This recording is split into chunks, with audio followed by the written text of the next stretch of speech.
Hello. भैया। हाँ अलमीर, कैसे हो तुम? हाँ, मैं ठीक। आपसे मिलना है, ऑफिस आ जाओ। ऑफिस अभी तो नहीं, अभी तो मैं निकल रहा हूँ, लेट हो गया।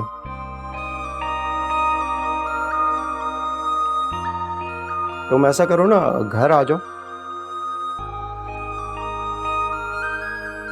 तुम्हें कोई खुशखबरी देनी होगी तो विशाल और तुम आ जाओ, डिनर साथ करते हैं। नहीं ठीक है भैया, वो आज रात तो मुश्किल हो जाएगा।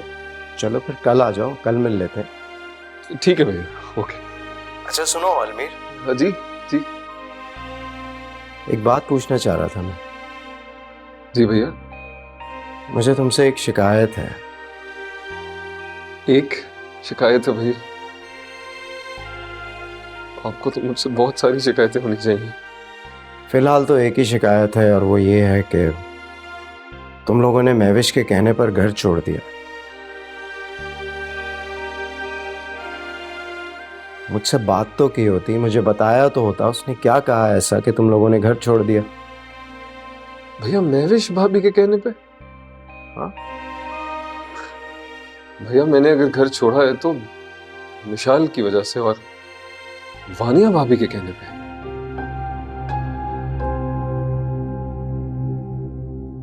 महविश भाभी ने तो ऐसी कोई बात नहीं की। वानिया के कहने पर? समझा नहीं मैं।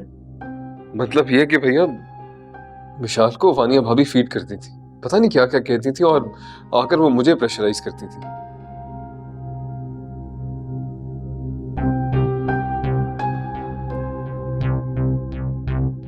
बल्कि वानिया भाभी ने तो ये भी कहा मुझे कि मैं आपसे हिस्सा मांग लूं।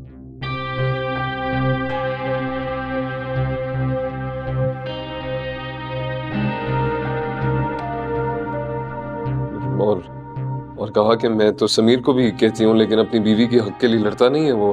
तुम्हें लड़ना पड़ेगा, तुम मांगो अपने भाई से हिस्सा।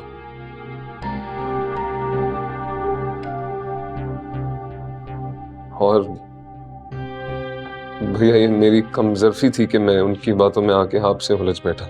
मगर मैंने तो महविश को मिशाल से बात करते सुना था। वो मिशाल से कह रही थी कि तुम लोग अब वापस मत आना। नहीं भैया, ऐसा हो ही नहीं सकता। कोई गलत फहमी हुई है आपको। महविश भाभी ने तो उल्टा मुझे समझाया कि मैं अलग ना हूं।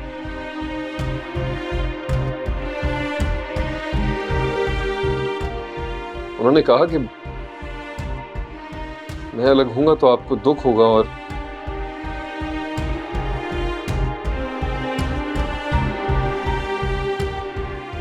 मानी जान आप में बसती है। लेकिन मैंने यकीन नहीं किया उनकी बात पे।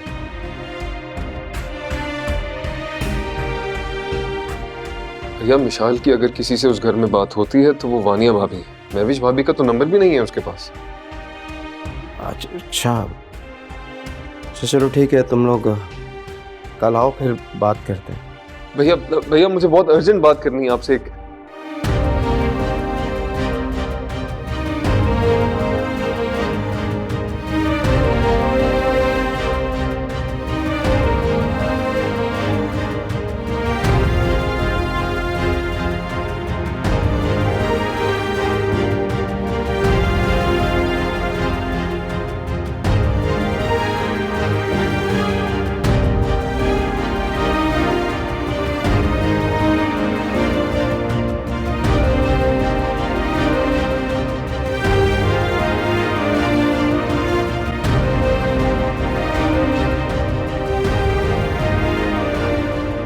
मुझसे बहुत बड़ी गलती हो गई भैया।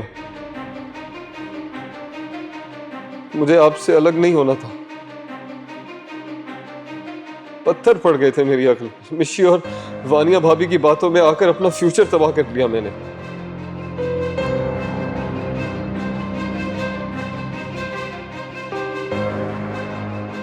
आई एम सॉरी भैया, मैं बहुत शर्मिंदा हूं।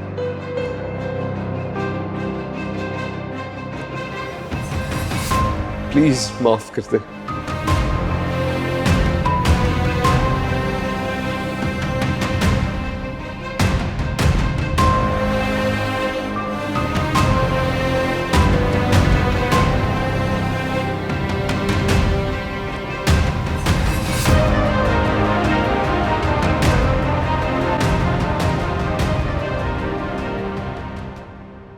यार, ये आदमी इतना तेज निकला। 50,000 बोले थे काम से पहले, फिर उसके बाद कहने लगा कि और पैसे लग जाएंगे, थोड़ा सा और काम रह गया, थोड़े से और पैसे लग जाएंगे किसी और को खिलाने, थोड़े से और जो है सस्ते में आपका काम हो जाएगा। 1 लाख रुपए निकलवा लिए, कहाँ से लेकर आऊंगी और पैसे यार, समझ ही नहीं आ रहा मुझे। पैसे निकलवाना भी इतना आसान नहीं रहा है। डर इस बात का घर ना आ जाए यार कहीं। तो क्या करूं भाई? मम्मा, मम्मा, हाँ मुझे अपने स्कूल का प्रोजेक्ट बनाना है। हाँ तो बना लो, क्या मैं रोक रही हूँ तुम्हें? मम्मा, वो ट्यूटर नहीं आएंगे आज, उनकी तबीयत खराब है, आप हेल्प कर देना, वो कल आएंगे। ट्यूटर अगर नहीं आए तो मैं क्या करूं? कुछ नहीं सीखा है इतने दिनों में। कितने पैसे देते हैं उनको, किस लिए देते हैं? कि तुम कुछ सीखो। कुछ नहीं सीखा, अकेले बना नहीं सकते क्या? हाल है यार, जाओ अपनी जोई फूफी से कहो। जाना भाई। ओके मम्मा। अब कुछ ना कुछ चाहिए, यहाँ खर्चा कर लो, वहां खर्चा कर लो, ट्यूटर के खर्चा करो, फिर अब ब्लैकमेलर के भी खर्चे करो, उसको भी उठाओ। करूं तो क्या करूं यार, पहले की तरह हाथ खुला नहीं है अब मेरा। कपड़े भी रिपीट करने पड़ते हैं मुझे। सुबह को करती हूँ, उसने कहा था कि उसका कजन है कोई पुलिस में। उठा ले अब ये। हेलो वानी, हाउ आर यू डियर? बड़े दिनों बाद याद किया। मैंने तो याद कर लिया मैडम आपको, आप तो वो भी नहीं करती। तुम्हें पता भी है किस हिसाब में रह रही हूँ मैं यहाँ पे। मेरे ससुराल वाले जो है ना, दिल चाहता है कि या तो अपना सर मार दूं जाके या इनका सर मार दूं जाके। पता है तुम्हें, फरी साहबा फिर वापस आ गई हैं। ओह गॉड, तुम्हारी नंदे भी ना एक मुसीबत है। ऐसी वैसी अभी क्या बोलूं मैं। अच्छा सुनो, मुझे तुमसे एक जरूरी काम था। वो तुमने एक दफा जिक्र किया था ना, तुम्हारा काजन है पुलिस में। किसी को धमकी दिलवानी थी यार, प्लीज। आर यू मैड यार? वो एएसपी है, इस तरह के घटिया काम नहीं करता।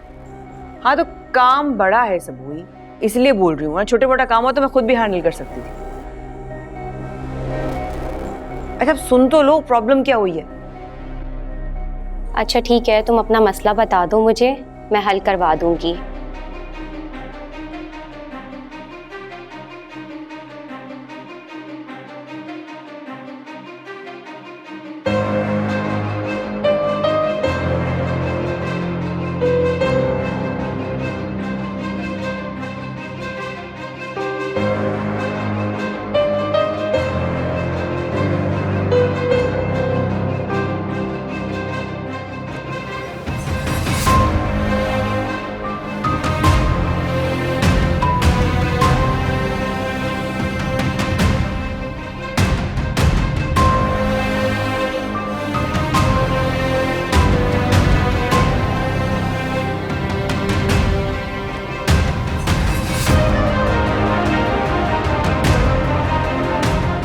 ठीक है, खुदा हाफिज।